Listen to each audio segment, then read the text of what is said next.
Hello everybody, welcome back to my channel. In today's video I'm showing you how to make this beautiful, quick and easy kimono apron. Let's get right into it. In the meantime, if you haven't subscribed to this channel, please be kind enough to hit that subscribe button and also the notification bell to be informed of any new uploads on this channel. This is the fabric we are going to be using today. I got this fabric from the African Fashion House in Washington DC. I will leave details about that store in the description box below in case you live in the DMV area. For this project, you will need about 1¼ yards of fabric, and I'm starting off by folding my fabric in half. The next thing I'm doing is to actually measure the length, and this is the length at which I want my kimono apron to be. In my case, I had about 40 inches, which is directly below my knee. You can go further down if you would want it longer. Notice that I'm not marking the length at 40, I'm actually marking it at 42 because I'm adding 2 inches of allowance. Now I'm taking my shoulder to shoulder measurements, which actually measured 15, but I don't want my kimono to cover my entire shoulder blades, so my actual measurement should be 13 at the time I finish sewing. So I'll go ahead and mark it at 15 because I'm considering 2 inches for my seam allowance. I'm using my ruler to connect the length and the shoulder to shoulder measurement that I just marked, and I'm drawing a straight line on the opposite side of the length on my fabric so I can take out any excess fabric. After this, I'll go in with my scissors to cut out the excess fabric along the same line that I just made.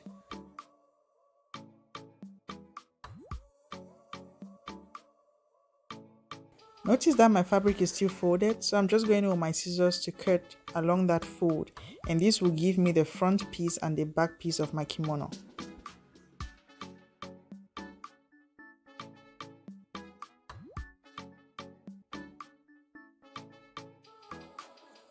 Next, I'm folding each piece in half lengthwise, and I'm just placing one on top of the other. I'm also making sure that my border designs are all facing the same end and the blades of the fabric are on the same side as well. The next thing I'm doing is to measure ½ an inch across to serve as my starting point for other measurements. Starting on the side of the fold, I'm measuring 3.5 inches inwards as my neck width. You can do up to 4 inches depending on how wide you want your neckline to be. And notice that we are having 3.5 inches, but the actual measurement is 7. But because we have a folded fabric, we are measuring it at 3.5 inches. After marking that out, I'm going ahead to measure my neck depth, still on the side of the fold, and I'm measuring this at 4 inches. The pencil I'm using is unfortunately not very clear enough, so I'm just going to zoom in for you guys to see the measurements properly.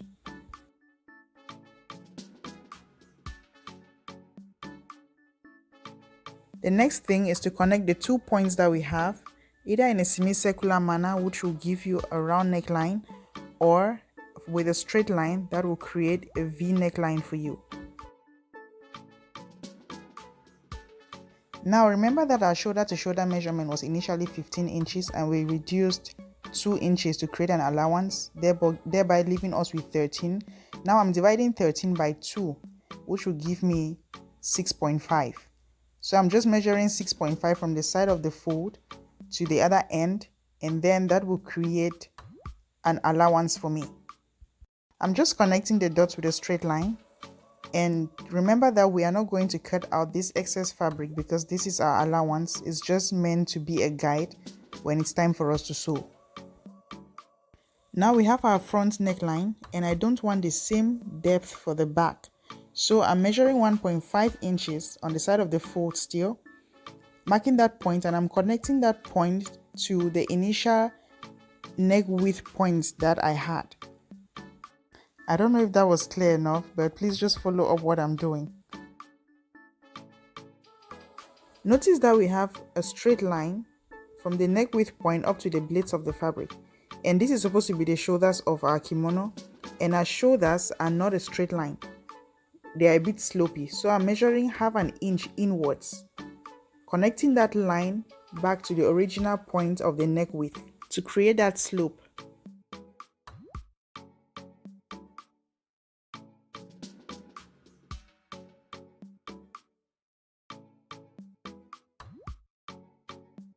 My lines are a bit blurry here, so I'll just go in with my chalk to reprint those for you all to see well.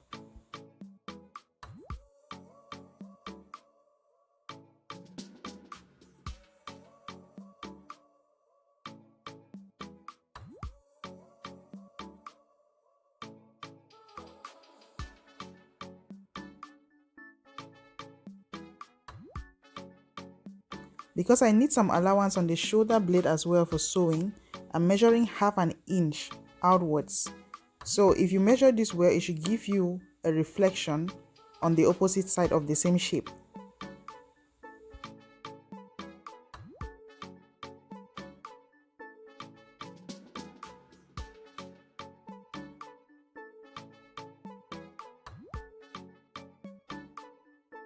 Connect the lines and cut out the excess fabric.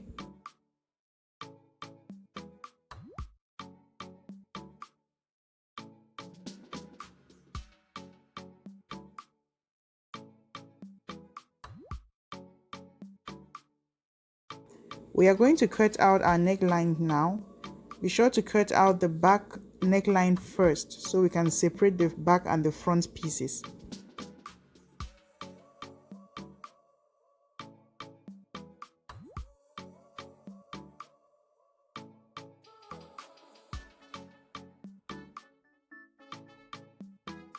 When you unfold, you should have something that looks like this. In order to finish our neckline properly, I'm going to create a facing for the neckline. And this is basically cutting out a piece which is the same shape as the neckline. And so we are going to follow the same procedure, folding the fabric in half, placing the garment on it, and marking out the neckline.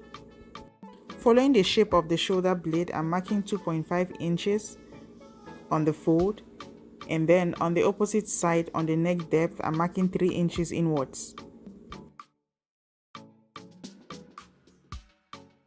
If you didn't want to create a facing for your garment, you could simply use a bias tape. That is going to save you all this time. I just had to do this because I didn't have any bias tape at home. As you can see, I'm just following the shape of the neckline and the shoulder blade, and I'm connecting the different points that I have made together. After this, I will just cut out the exact shape that you see on the screen.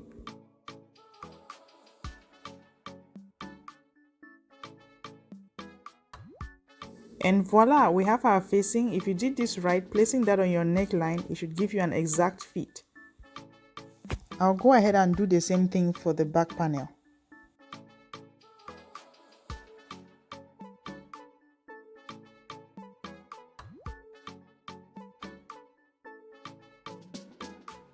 I'm setting this aside and going ahead to prepare the belts for my garment. I need a total of 4 belts which measure 28 inches by 4.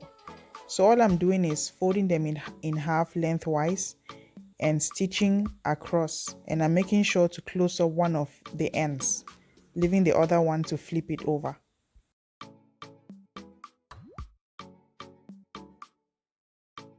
Now coming back to my facing, I'm going to interlock the longer curve of the facing using my serger. I got my belts ready, I've flipped them through, and I've also given them a good press. So they are all ready, and my facing I've also interlocked them. As you can see, I did it on both the back and the front. Now I set everything aside and I bring the main garment. So I'm attaching the shoulders together, right sides facing each other. If you want to sew this really well, it's advisable that you pin them before taking them to the sewing machine.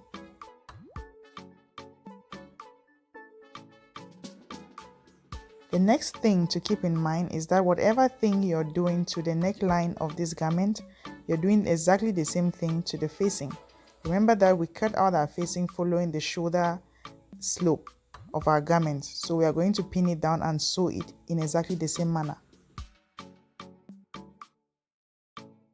I finished sewing this already, and I'm placing my garment on the table. The wrong side is actually facing the table, and I'm going to place my facing around the neckline in the opposite direction, so the wrong side should be facing up while the right side is actually on the garment.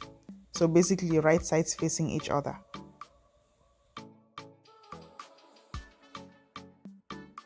When placing the facing on the neckline, be sure that you're actually aligning both pieces respectively, so you're matching the front and the back.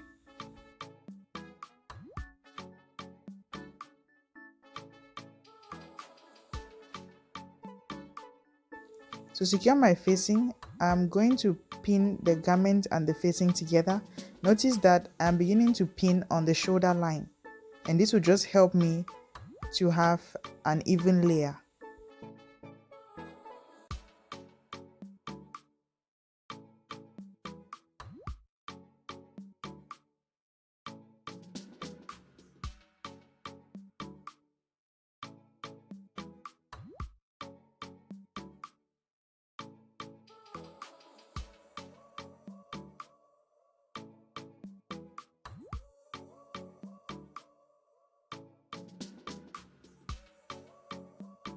Go ahead and sew around the area that we have pinned, allowing an allowance of about 1/4 of an inch.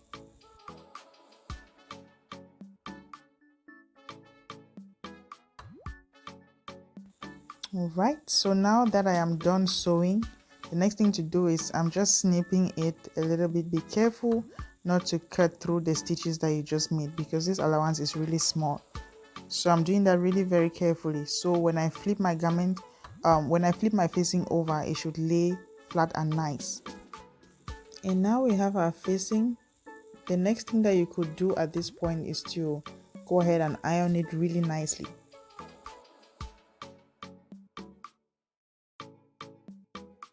To finish the main body of the garment, I'm just going to be folding it twice on the sides while I hem it. And on the bottom of it, because I want to protect my border design, I will just do one fold. And another reason too is because that is the edge of the fabric, so I'm really just folding it so I can hide the raw edge of the fabric.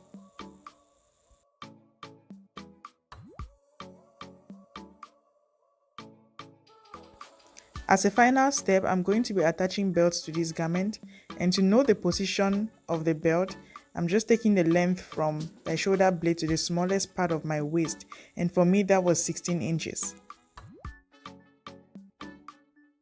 Go ahead and mark that on both sides of the fabric, which is on the wrong side, so you're marking it on the front flap and the back flap.